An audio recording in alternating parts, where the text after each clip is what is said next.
Hello, my friends. This is Matt. It's the 10-Minute Bible Hour podcast. And Judas Iscariot is fascinating, isn't he? Because he went and did something murderous and horrible. I mean, it's kind of weird, isn't it? How intriguing that kind of dark behavior is. Well, I have had a lot of fun over the last few days trying to get to the bottom of what he's going for, looking at all these different angles in the text, thinking about economic factors, psychological factors, character factors. Now we're thinking about a couple other angles as we talk about it more today and land the plane on the conversation. So my friend Jeff, who makes music for this podcast and edits so dutifully, a wonderfully talented man, is now going to select some music and play it, and then we're going to get back into the flow of the conversation.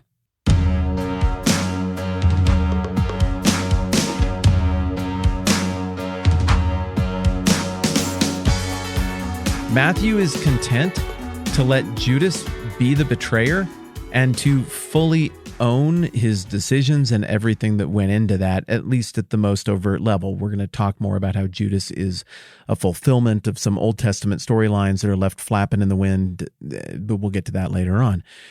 Luke, who is very interested in demonstrating that there was a grand cosmic conspiracy against Jesus in the spiritual realm, as well as in the hearts of wicked men and government, and that Jesus was right and from God, and that he is vindicated.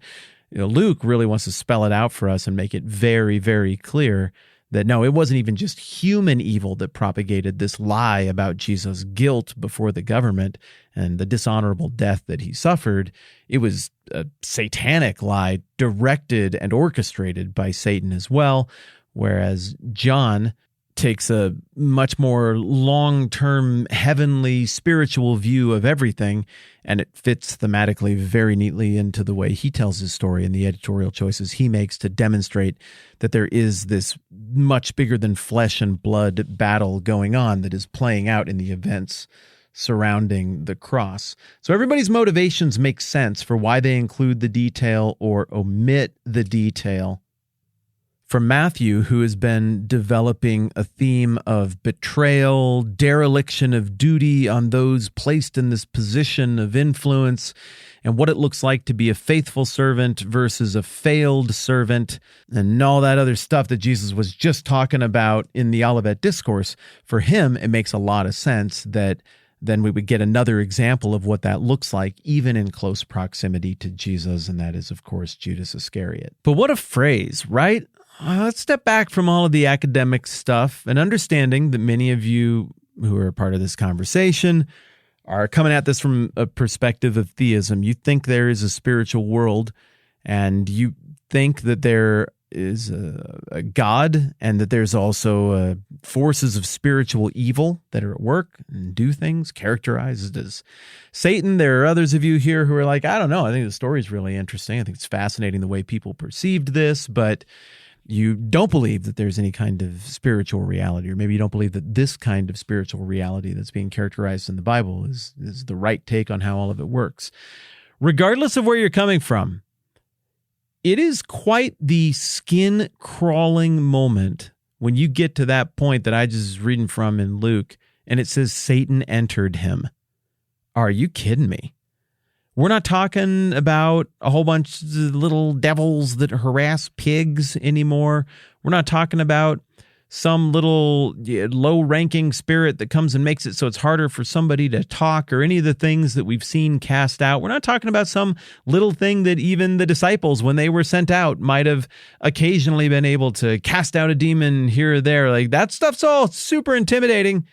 That's a pretty freaky concept. If there's such a thing as demons, dang, that's scary. I get it. I understand why all sorts of art and fiction have been fascinated with these evil agents who operate in opposition to God.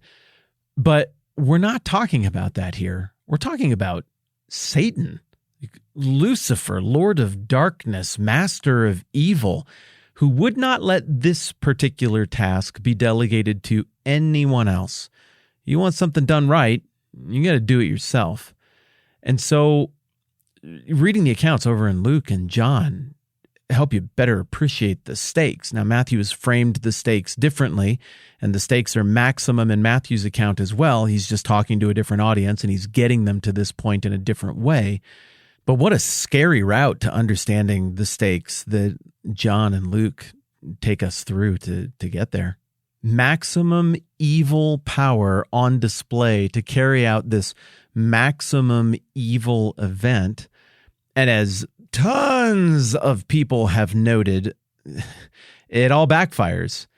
And this Satan character feels that he is going to go and bring about the ruin of the redemptive plan of God. He sees this rightly as being the culminating event, the pivot moment. This is your chance to go and win. And, well, it ends up that it isn't just Judas who ends up committing suicide at the end of all of this.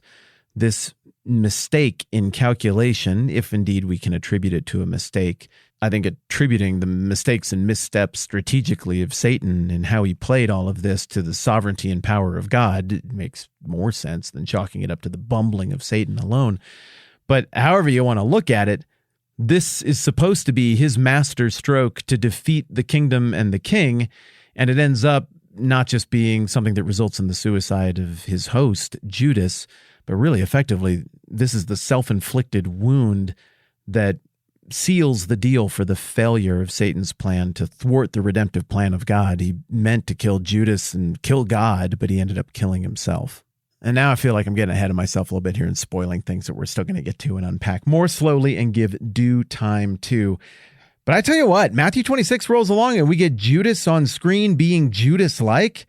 Dang, we just got to pay attention to that. He's a captivating character behaving in a way that just seems so erratic and snap and nuts, and maybe we can cook up some kind of human rationale for it. But the light that Luke and John's accounts shed on this, attributing Judas's action to the spiritual forces of darkness on the grandest scale, that just makes the whole thing scarier, brings the narrative more into focus, and also makes Christ's predicted victory over death all the more impressive and all the more glorious.